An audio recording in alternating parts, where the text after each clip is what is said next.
On fête cette année le centenaire de Sarah Bernhardt. Elle est par exemple exposée au Petit Palais où on la présente comme la première influenceuse, l'inventrice du Star System.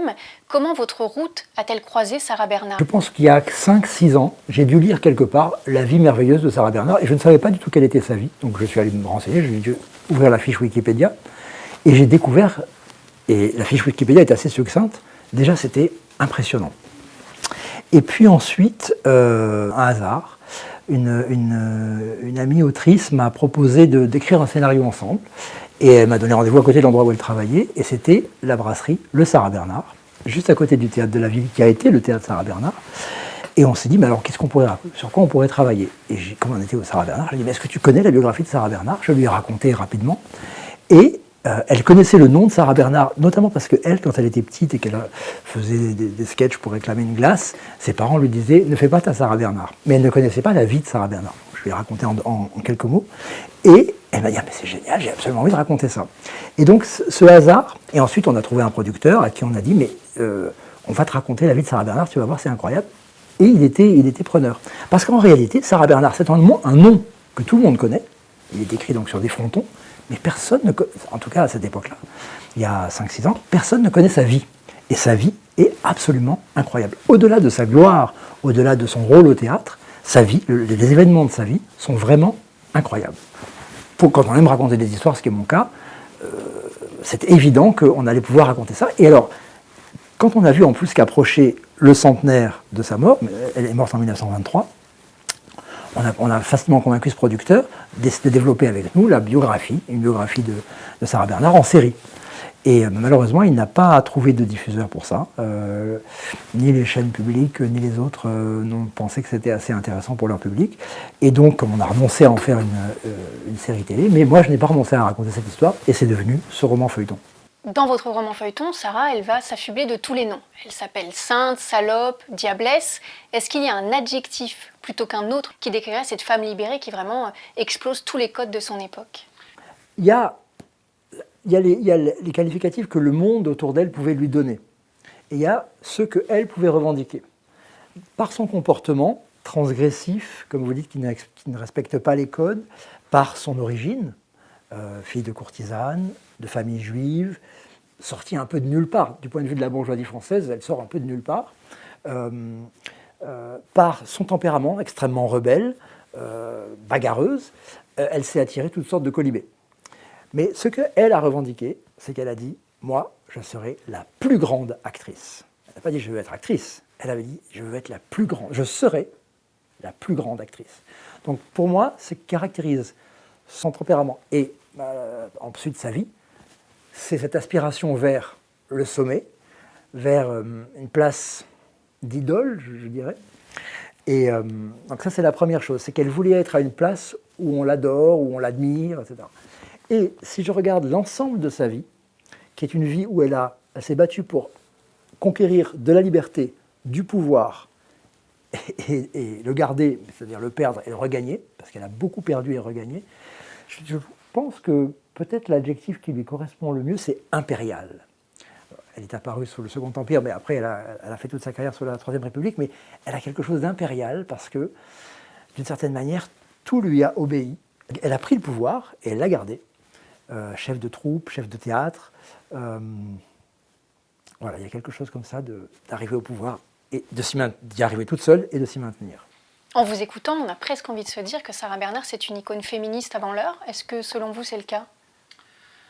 Je pense qu'on peut le dire parce que c'est un rôle modèle, c'est une personnalité qui a montré que dans son époque, et une fois de plus, non seulement dans son époque, mais là d'où elle venait, avec les handicaps sociaux qu'elle avait, elle pouvait arriver très haut dans la hiérarchie sociale, c'est-à-dire qu'elle pouvait avoir réellement Paris à ses pieds.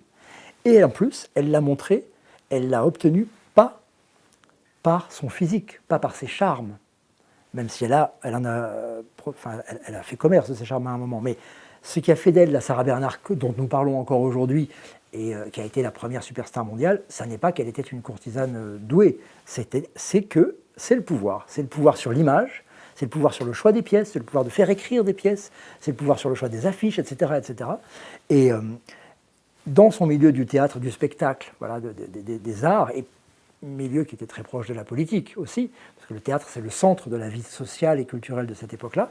Elle a pris le pouvoir, et elle l'a gardé, comme je le disais, et en ça, elle montre que c'était possible. Maintenant, ce n'est pas quelqu'un de vertueux, ce n'est pas un modèle de vertu. À la fois parce qu'à un moment, la prostitution a joué un rôle dans sa vie, voilà, parce que ça ne marchait pas au théâtre, donc elle a obtenu et des moyens et une reconnaissance sociale par là. Et puis ensuite, elle a eu des bisbilles avec des consoeurs. Il y a sa meilleure amie et consoeur Marie Colombier qui a écrit un livre un peu voilà, une satire assez féroce sur elle. Elle a envoyé quelqu'un tout saccager chez elle. Enfin, il y a un côté Calamity Jane aussi. Hein. C'est en ça que c'est peut-être un modèle difficile à appréhender. Et puis elle a fait tout ça, je peux dire, pour sa gueule. Elle n'a pas fait ça pour l'émancipation générale des femmes. Elle a fait ça pour elle. Donc voilà, c'est partagé. C'est à la fois quelqu'un qui a réussi en tant que femme dans les situations difficiles, mais qui ne l'a pas fait vraiment pour toutes les femmes. Est-ce qu'il a été intimidant pour vous de vous attaquer à un tel monstre sacré? Est-ce que c'est difficile pour un auteur d'approcher vraiment une icône telle que Sarah Bernhardt? Et comment on se débrouille en fait quand on veut faire une histoire fictionnalisée d'un tel personnage en fait qui à la fois fait partie des imaginaires communs, comme si elle était tombée dans le domaine public, et à la fois elle a quelque chose voilà, d'un monstre sacré, d'une icône qu'on n'ose peut-être pas toucher du doigt? Alors je dois vous dire très naïvement que je n'ai pas eu peur au début. Je me suis dit allons-y. J'étais un peu enivré de cette idée. Alors, l'idée, ça a été de raconter la vie de Sarah Bernhardt et de la doubler d'une vie imaginaire, donc une vie secrète. Et j'ai pas eu peur. Après, je me suis autorisé à le faire parce qu'elle-même romance énormément sa vie, invente des trucs, et même ses biographes disent, bon voilà, il y a des choses sur lesquelles on est à peu près sûr, d'autres on ne sait pas, et d'autres on sait que c'est pas vrai. Donc, de cette manière, elle nous a ouvert la porte. Elle a ouvert la porte à notre imagination. Et ça n'est pas lui faire injure, ça n'est pas la trahir que de l'imaginer en super-héroïne s'attaquant à des monstres fantastiques, comme je l'ai fait, parce que, d'une certaine manière, elle a voulu ça. Même dans la vie réelle, elle s'est montrée avec des animaux autour d'elle tout le temps. Elle a voulu se faire greffer une queue de panthère. Donc, elle avait une aspiration à être un être un peu comme ça, super héroïque, un personnage surhumain. Donc, je crois pas, voilà, je pense être allé dans son sens. Et puis, d'autre part, par contre, ce qui m'a surpris, c'est que je pensais que la personnalité, plutôt l'aura de Sarah Bernhardt dans la société et l'histoire française était plus importante. Et je me suis rendu compte, avec l'échec de la tentative d'en faire une série télé, qu'un peu, tout le monde s'en fout un peu, que ça ne parle pas tellement aux gens. Et ça reste un mystère pour moi. Je m'interroge beaucoup là-dessus. J'ai pu la comparer à l'admiration que la société française actuelle a pour Marilyn Monroe, dans un sens. Et je pense que ce qui plaît dans Marilyn Monroe, c'est que c'est une victime. Ça veut peut-être dire que ce qui déplaît chez Sarah Bernhardt, c'est que ce n'est pas une victime. Il y a aussi le fait que il se trouve que l'année du centenaire de la mort de Sarah Bernhardt, c'est le 150e de la naissance de Colette. J'ai l'impression qu'on a plutôt choisi Colette, et que Colette, c'est quelqu'un dont il est plus facile de faire un modèle. Elle s'est réellement affranchie de la tutelle d'un mari. Elle est un écrivain féministe plus évident, peut-être. Il faut attendre la fin de cette année 2023 pour savoir finalement qu'est-ce que Sarah Bernhardt représente dans la France d'aujourd'hui. Mais disons qu'à la fois, j'ai joué un peu avec la poupée, et en même temps, je me rends compte que ça va quand même aider à la faire connaître. Donc voilà, on gagne un peu sur les deux tableaux. Votre feuilleton s'appelle « La vie secrète de Sarah Bernhardt ».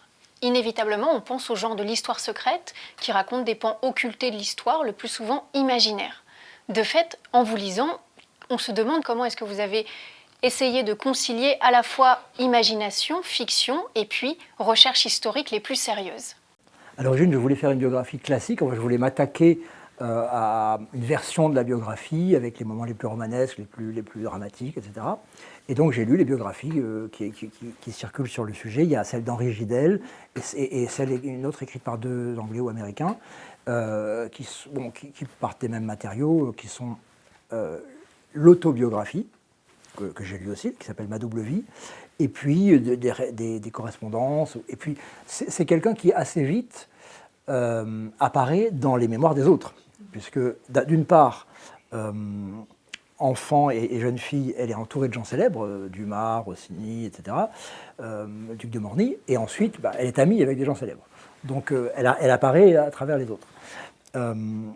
Mais je ne fais pas un travail d'historien. Je ne prétends pas vous délivrer la vraie histoire de Sarah Bernhardt, parce que j'ai pris des choses qui sont attestées chez plusieurs, et donc je pars du principe qu'elles sont valables.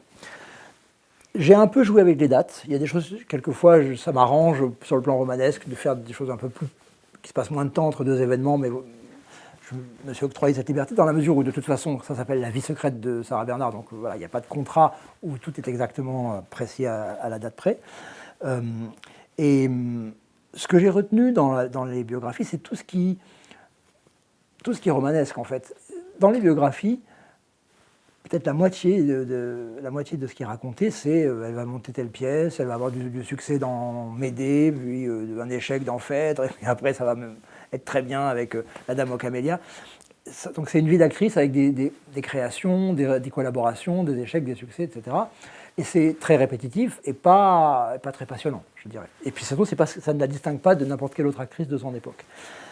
Mais dans sa vie, il y a beaucoup d'autres choses que le théâtre. Notamment dans cette première saison, ce que nous proposons actuellement à la souscription, c'est les 6 premiers épisodes, c'est ses débuts en réalité, depuis sa naissance jusqu'à la fin des années 1870. Et là, elle n'est pas très célèbre encore, donc elle vit plein de choses. Et des choses qui sont pour la plupart attestées, qui peuvent aller attestées quelquefois seulement par elle évidemment, mais peut-être un événement célèbre, c'est qu'elle a organisé au théâtre de l'Odéon, dont elle était un membre, un petit hôpital pour les soldats blessés de la guerre de 1870. Ça, il n'y a pas de doute là-dessus, parce que c'est raconté par plein d'autres gens. Qu'elle a rencontré à cette occasion quelqu'un qui allait devenir plus tard le maréchal Foch. Voilà, ça c'est c'est des événements très connus, moins connus, mais qui sont un peu spectaculaires. Comme ça. Et puis, comment j'ai articulé ces événements, ça c'est un peu la sauce romanesque, c'est pour que ça soit incroyable, entraînant et tout ça. Et puis aussi avec une perspective qui est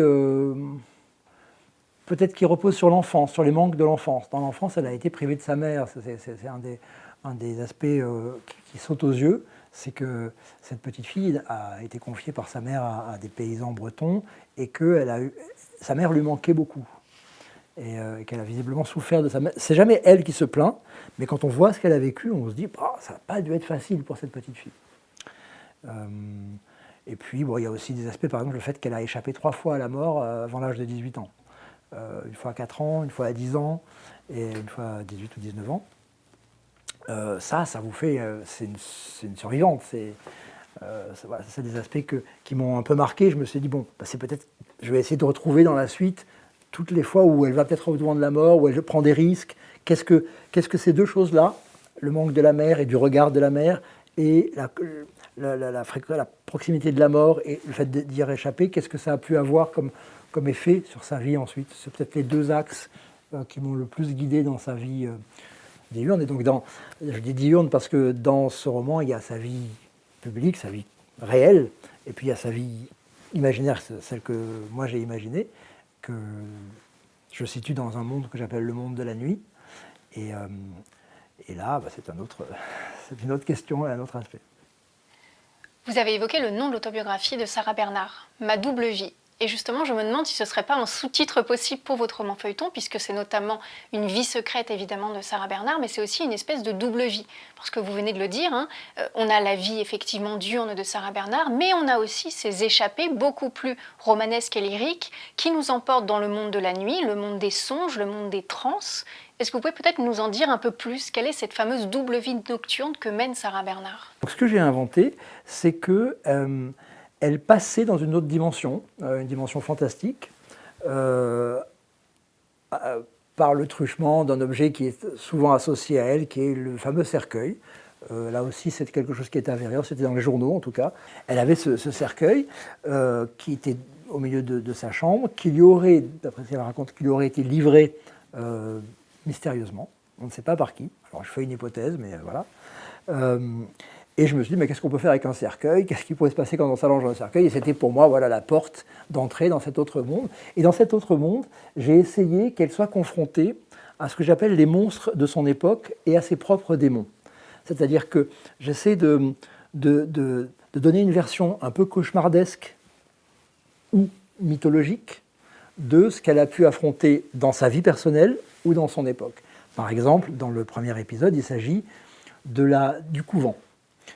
Quand elle a été envoyée pour étudier au couvent entre 10 ans et 15 ans, et elle s'y est plu, elle a adoré être là, au point qu'elle a voulu y rester, puisqu'elle a voulu devenir religieuse, et devenir, comme les sœurs qui lui ont enseigné, devenir une religieuse enseignante.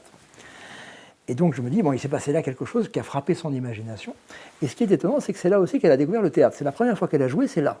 Mais ça ne lui a pas du tout donné la vocation d'actrice. Ça lui a donné la vocation de religieuse.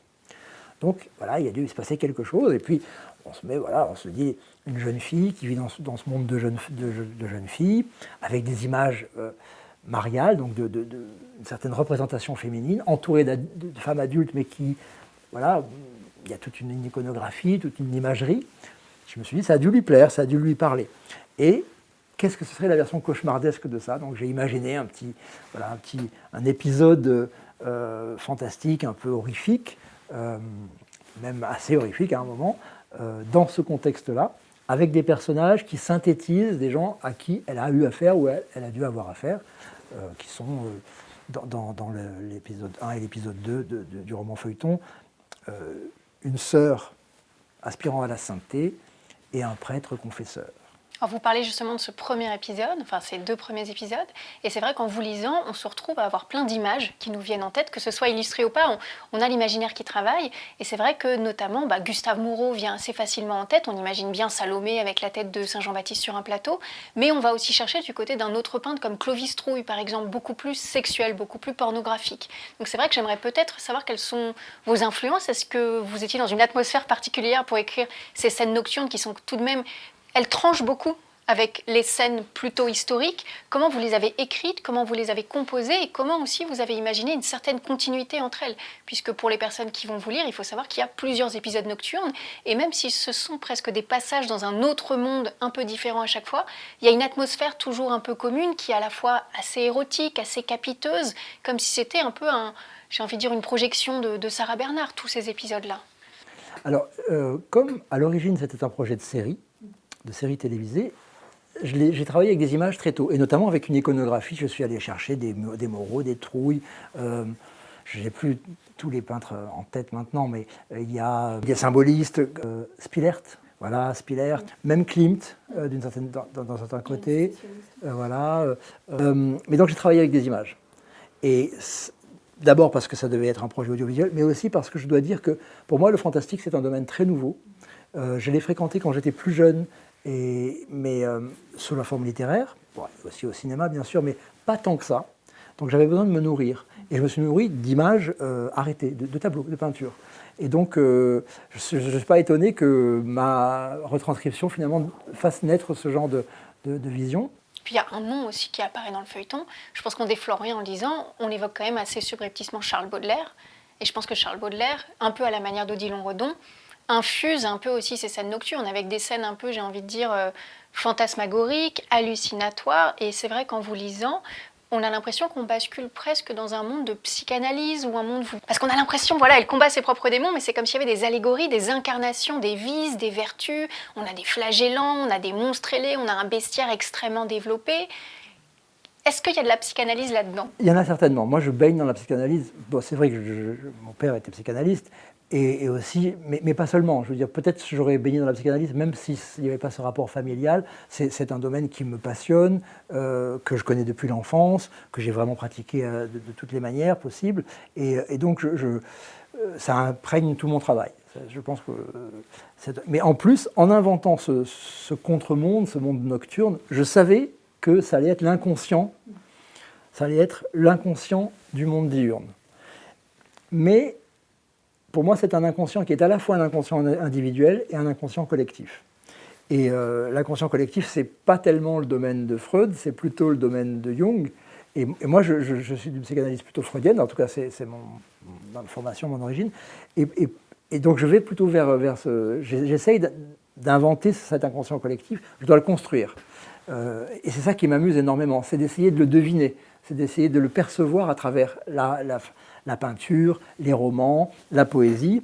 Et c'est pour ça que dans l'épisode où Charles Baudelaire apparaît, qui est l'épisode 4,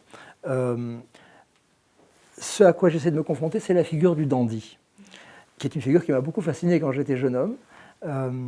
Et je me suis, maintenant, ayant pris un peu de recul avec la maturité, je me dis, mais qu'est-ce que ça représente? En quoi c'est attirant? En quoi c'est maléfique? En quoi c'est... qu'est-ce que c'est un dandy finalement? Et qu'est-ce qu'on peut en faire comme héros, non seulement de fiction, mais de mythe? Quel est le mythe du dandy? Alors évidemment, Baudelaire en fait partie, mais aussi le Des Esseintes de Huysmans dans le roman À rebours. Dans cet épisode-là, c'est cette chose-là, donc cette poésie décadente, le début du décadentisme, et avec la figure de dandy que j'essaie d'explorer. Dans les 2 premiers épisodes, c'est plus l'imagerie et l'imaginaire de la religion chrétienne et catholique, avec le couvent, avec la confession, avec l'exorcisme. Les flagellants. Les flagellants, voilà. Toutes ces choses-là, là pour le coup, ça a été largement utilisé par le cinéma, la littérature fantastique. Là, j'ai eu l'impression d'aller piocher des choses qui existaient déjà et aussi respectueusement possible de faire mon petit manège à moi avec ça. Sur le dandy, pour moi, c'est plus personnel. Là, parce que moi, je ne suis pas chrétien, par exemple, je n'ai pas été élevé dans ce monde-là, et donc je suis assez à distance de ça, je m'en amuse un petit peu. Le dandysme et la figure du dandy, des Esseintes, donc dans Un rebours, qui va au bout du projet du raffinement suprême qui devient une maladie destructrice, ça... Et on voit Nerval aussi qui flotte. Hein. Vous l'avez repéré, Oui, il est là... C'est explicite sur le soleil noir de la mélancolie. Voilà, il est là dans un coin. Et tout ce monde de la poésie du milieu du 19e siècle, qui nous a été enseigné à l'école, mais uniquement sous la forme textuelle pratiquement, on ne se rend pas compte de tout ce que ça trimballe d'imaginaire, leur imaginaire à eux, et ce que ça fait naître dans nos esprits d'enfants.